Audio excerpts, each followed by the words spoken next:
पटपट सॉल्व करता येते बरं का. नियम पाठ आहेत ना बघा. नियम किती आहेत टोटल आपल्याला, किती आहेत मोठ्यानं सांगा रे, मोठ्यानं. खाऊन आलाव का आता तर चहा आणि पावकुस करून खाऊन आला असाल की र. हां टोटल नियम किती आहेत आपल्याला, 3 नियम आहेत. कोणकोणते, वैयक्तिक खाते, वास्तविक खाते आणि नामदारी खाते. बरोबर आहे. वैयक्तिक खाते काय म्हणते, घेणाऱ्याचे नावे देणाऱ्याचे जमा. वास्तविक काय म्हणते, येते ते नावे जाते ते जमा. नंतर नामदारी काय म्हणते, खर्च नावे उत्पन्न असेल तर जमा करायचे. ओके. पुन्हा नंतर जेवढे काय व्यवसायात नगदी व्यवहार होतात ते कशानुसार आपल्याला, वास्तविकनुसार. आणि जेवढे काय उदार व्यवहार होतात ते वैयक्तिकनुसार. आणि व्यक्ती, संस्था, बँका, कंपनी, दुकानं इत्यादींच्या नावांचा उल्लेख होत असेल तर ते सुद्धा कसं, वैयक्तिकनुसार सॉल्व करायचं म्हणते. आता आपल्याला एक एक एंट्री सॉल्व करायची तर आपल्याला कॉलम्स तयार करा अगोदर. कॉलम्स कसे आहेत बघा. अगोदर कुणाच्या पुस्तकात बर, वरी हेडिंग सांगा मला मोठ्यानं. Radhika general store. Radhika general, वरी हेडिंग टाका जनरल स्टोर्स. यांच्या पुस्तकात रोजकीर्द नोंदी. रोजकीर्द नोंदी झालं. कॉलम्स घ्या. दिनांक,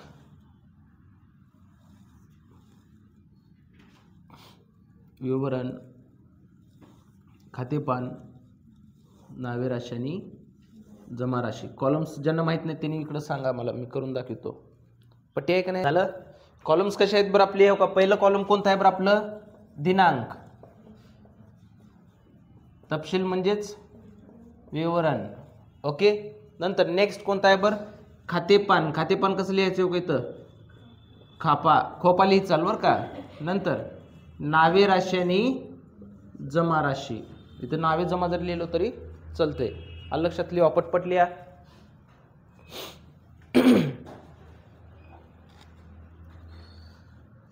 आता कॉलम्स ध्यानात राहतील की, रोज उठून असंच कर चाल. हां आगळे वेगळं करत बसायचं नाही.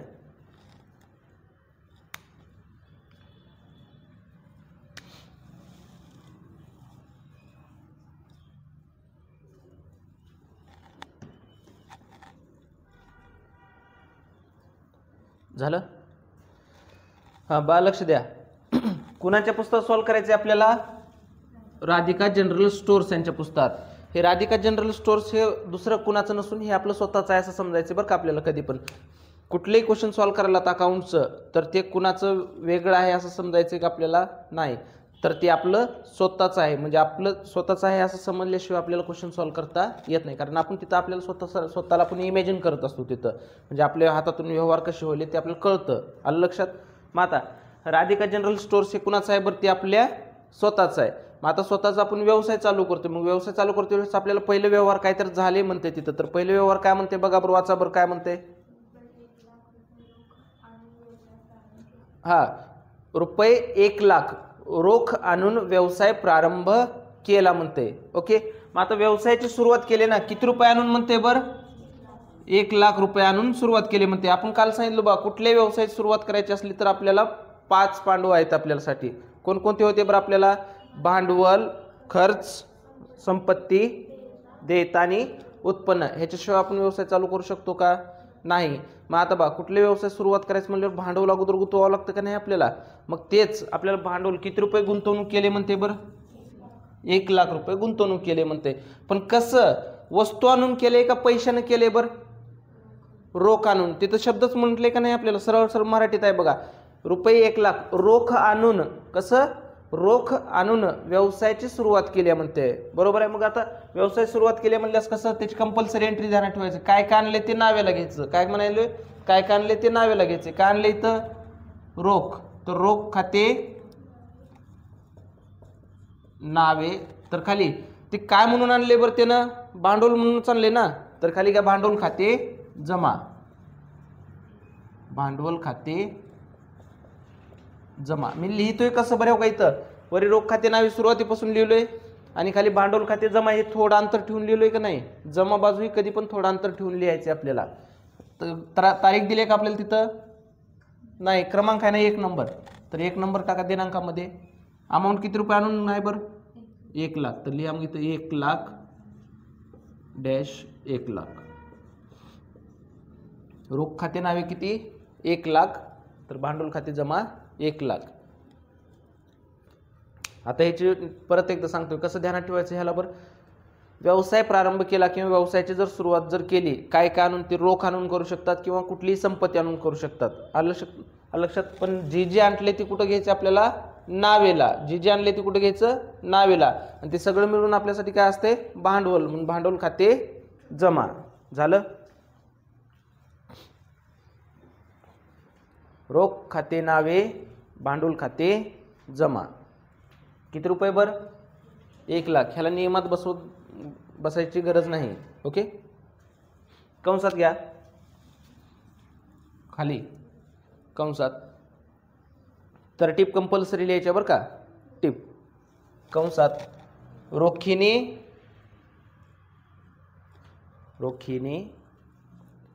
व्यवसाय प्रारंभ केल्याबद्दल, रोखीने व्यवसाय प्रारंभ केल्याबद्दल, रोखीने व्यवसाय प्रारंभ केल्याबद्दल लिहिलो. कंस बंद. राहिला असेल तर विचारत चला रे, डबल सांगत जाईल. काय लिहायचं होतं तरटीप, रोखीने व्यवसाय प्रारंभ केल्याबद्दल झालं. आता अंडरलाईन कशी करायची ध्यान द्या इकडं. फक्त अंडरलाईन एवढ्यातच करायची. कशामध्ये, विवरणच्याच कॉलममध्ये. कशामध्ये करायचं आपण, विवरणच्याच. पूर्ण इथून तिथून अंडरलाईन करत बसायचे का नाही. आपलं क्वेश्चन संपलंय का नाही. आपलं क्वेश्चन कधी सगळे एंट्र्या झाल्यावर शेवटी संपणार आहे ना, शेवटी पूर्ण अंडरलाईन करायचं असतं. मग आता सध्या आपलं एक व्यवहार संपले, तर व्यवहार संपलं म्हणल्यास कुठं अंडरलाईन फक्त ते विवरणच्या कॉलममध्येच करायचं. आलं. आता नंतर क्रमांक 2 एक ओळ सोडून लिहा बरं का. आता मध्ये एक ओळ सोडून लिहा. हा वाच गणेश, नेक्स्ट एंट्री काय होती वाच बरं. नंबर 2 काय म्हणते आपल्याला,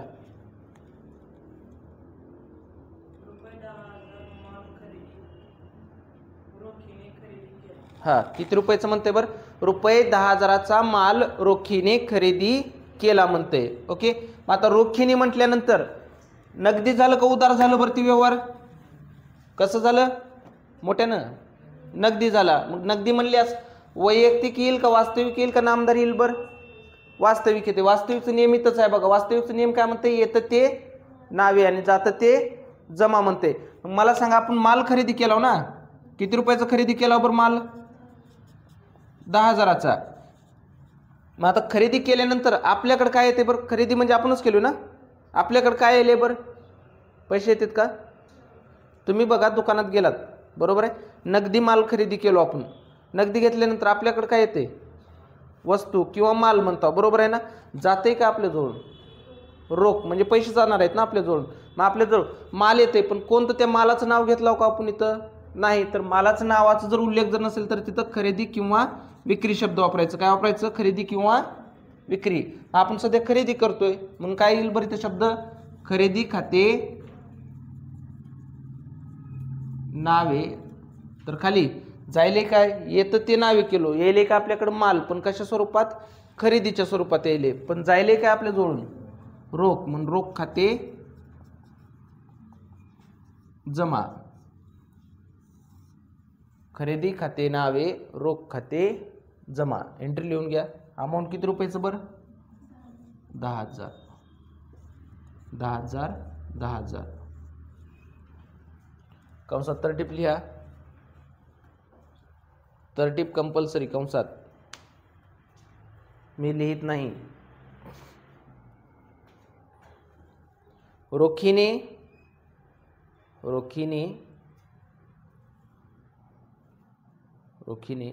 मालाची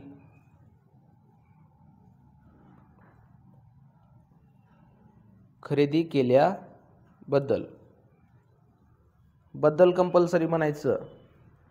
रोखीने मालाची खरेदी. लक्ष द्या, आपण एक एक एक वाक्यरचना बघत चालला बरं का. रुपये कितीचा माल म्हणते बरं, 5,000चा. बा लक्ष द्या इकडं, कितीचा मोठ्यानं. कितीचा? हा 5,000चा माल कुणाला विकलाय? सोनालीला. कुणाला? सोनालीला. सोनालीला विकलो का आपण खरेदी केलो तिच्याकडून? विकलाव, बरोबर आहे ना. मग कसं, नगदी का उधार म्हणते बरं? उधार म्हणते. मग उधार म्हणल्यास रूल्स कोणते येते बरं आपल्याला? वैयक्तिक. वैयक्तिक का म्हणते? घेणाऱ्याचे नावे आणि देणाऱ्याचे जमा करा म्हणते. मग मला सांगा, इथं माल विकलोय ना आपण सोनालीला, मग विकल्यानंतर इथं लाभ कोण गेले त्या मालाचं? सोनाली गेले. कोण गेले? सोनाली गेली. माल आपण सोनालीला विकला तर कोण गेले लाभ? सोनाली. पण द्यायले कोण? आपण द्यायला. पण काय द्यायला तिला? माल द्यायला. पण माल शब्द लिहितो का? नाही. माल शब्दाच्या ठिकाणी काय लिहायचं आपल्याला? खरेदी किंवा विक्री म्हणतो आपण. व्यवहार खरेदीचा असेल तर खरेदी लिहा आणि व्यवहार विक्रीचा असेल तर विक्री लिहा म्हणतो. मग मला आता एक एक कन्सेप्टनुसार, माल कोणाला विकलोय? लाभ कोण गेले? सोनाली. मग लाभ घेणारीच नावे करायचे ना. म्हणजेच कोण बरं आता? सोनाली खाते नावे. सोनाली खाते नावे. देले कोण?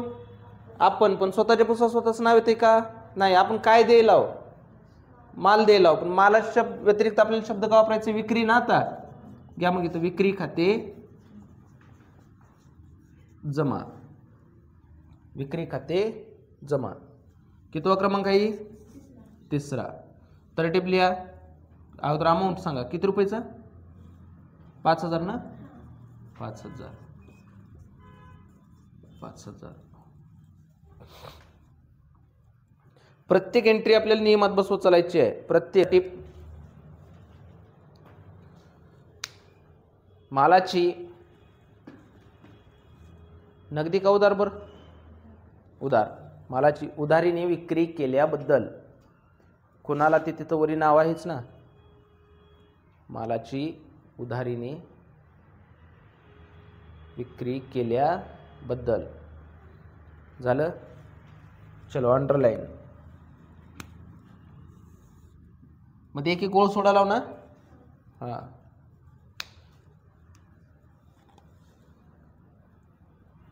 झालं. हा नंतर नेक्स्ट. इकडं तू वाचवा का काय बरं?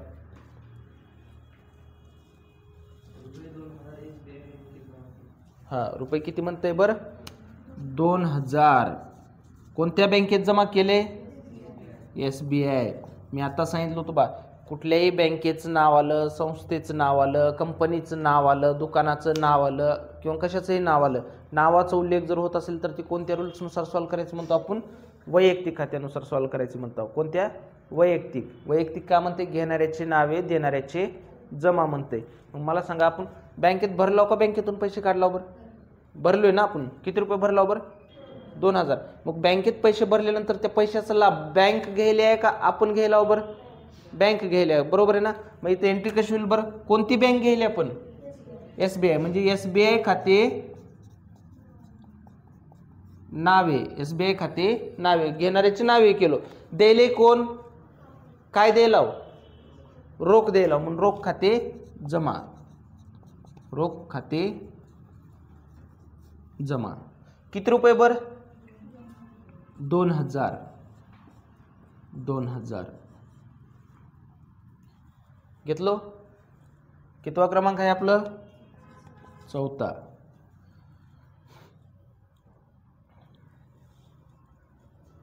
घ्या तर टिप. काय केला पैसे? भरलाव ना.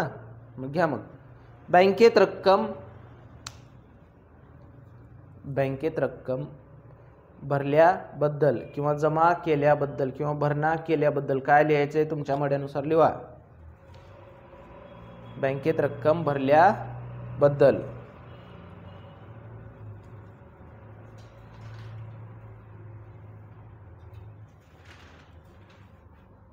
झालं.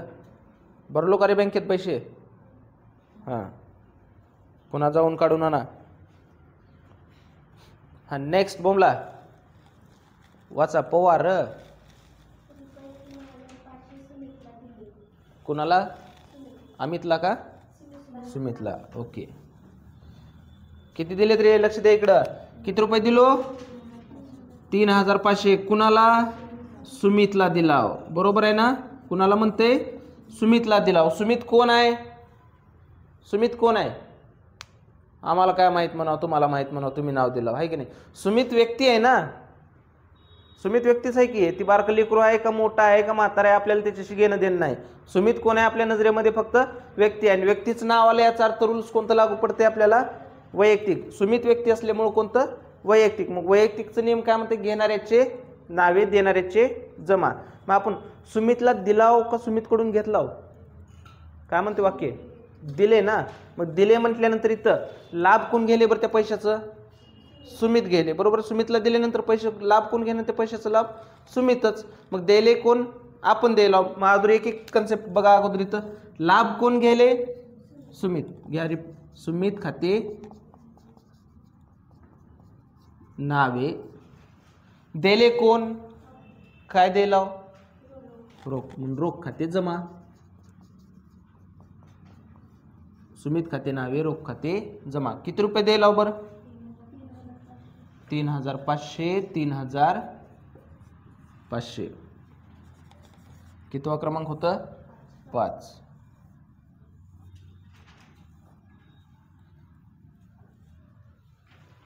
घ्या तरटीप. घ्या तरटीप. सांगू शकताल का आता तुम्ही? वाक्य जे आहे त्याला फक्त बद्दल म्हणायचे, फक्त अमाऊंट सोडून. सुमितला रक्कम दिल्याबद्दल किंवा रोख रक्कम दिल्याबद्दल.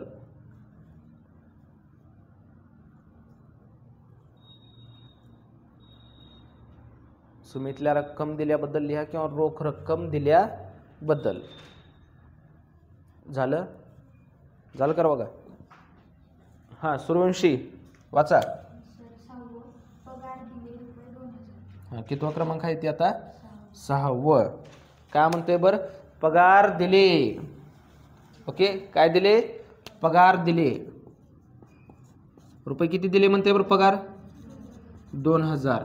पगार बघा आपण आतापर्यंत जेवढे काही एंट्री बघितली 5च्या 5 एंट्र्या करून त्यानुसार बघत होतो. वैयक्तिक वास्तविक, वैयक्तिक वास्तविक ह्याच्यातच बसत होते ना आपले. आपण नामदारीची घेतलं होतो का आतापर्यंत? नाही. नामदारी काय म्हणते बरं? खर्च असेल तर नावेला आणि उत्पन्न असेल तर जमाला. आपण काल पण सांगितलं होतं की बाबा कुठलाही व्यवसाय करत असताना व्यवसायामध्ये खर्च हे आपले होतच असतात. विदाऊट खर्चाशिवाय कुठले व्यवसाय असते का आपलं? नाही. मग खर्च कोणकोणते असतात ते पण सांगितलं होतं. आपण काय म्हटलं होतं? पगार असते, भाडं असते, जाहिरात असते, पेट्रोल डिझेल खर्च असते, पुन्हा नंतर आणखीन काय असते बरं? आपलं रिफ्रेशमेंट खर्च असतं किंवा इतर अनेक खर्च आहेत आपल्यासाठी. बरोबर आहे. मी खर्च आपल्याला कंपल्सरी करावंच लागतात. मग खर्चांसाठी आपल्याला सेपरेटली नियम आहे. कोणतं म्हटलं होतं? नामदारीचा नियम आहे. मग काय म्हणते आपण? पगार दिले. पगार म्हटल्यानंतर आपल्यासाठी काय बरं? दुकानदारात पूर्व कामाला असतात का नाही आपल्या? मग त्यांना आपल्याला काय द्यावं लागतं बरं? पगार द्यावं लागते. मग पगार रोज उठून देणार आहोत का आपण? नाही. महिन्याला किंवा वर्षाला देणारच आहोत ना आपण. मग पगार दिल्यानंतर ही पगार आपल्यासाठी काय झालं बरं? खर्च झालं. मग आता खर्च म्हणल्यास खर्च नावेला घ्यायचे का जमाला घ्यायचंय? नावेला. खर्च कुठं घ्या म्हणते बरं? नावेला. मग घ्या मग इथं नावेला. खर्च सध्या कशाचं होईल? आपलं पगारीचं ना. घ्या मग इथं पगार खाते नावे. पगार खाते नावे. पण कसं द्यायला पगार? रोख. मग घ्या मग खाली रोख खाते जमा. पगार खाते नावे, रोख खाते जमा. घेतलो? किती रुपये दिला बरं? 2000. 2000. घेतलो? घ्या तरटीप. पगार काय केला? दिले ना. सरळ सरळ लिहा. पगार दिल्याबद्दल. रोखीने उधारीने काय ती वरल्यावर एंट्रीमध्ये आहेच ना उल्लेख. रोखीने पगार दिल्याबद्दल किंवा पगार दिल्याबद्दल जसं कसंही लिहा पण तरटीप लिहा. झालं? चला नंतर गणभाऊ वाच रे वागा. कुठपर्यंत आले आपलं? हां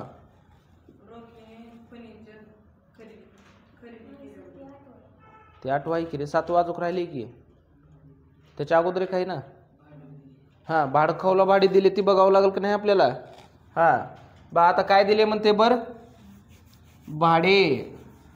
आता भाडे दिल्यानंतर लय भारी वाटते का आपल्याला? नाही. भाडं किती रुपये दिलाव? 6000. भाडं दिल्यानंतर भाडं हे नगदी उधार असं काय आहे का ते नाही. भाडं कशामध्ये मोडते बरं? खर्च आहे ना आपल्यासाठी. मग खर्च म्हणल्यास रूल्स कोणतं लागू पडते? नामधारी. खर्च असेल तर कुठे घ्या म्हणते? नावेला. आणि उत्पन्न असेल तर जमाला. मग भाडं आपल्यासाठी काय आहे बरं? खर्च आहे. खर्च म्हणल्यास कुठे घेऊ मी? नावेला. घ्या मग इथं भाडे खाते नावे, खाली काय बरं? रोख खाते जमा. कितवा क्रमांक आहे बरं? 7वा. किती रुपये अमाऊंट बरं? 6000. अमाऊंट्स मनाने दिले बरं का मी? 6000 6000 झालं. तरटीप घ्या.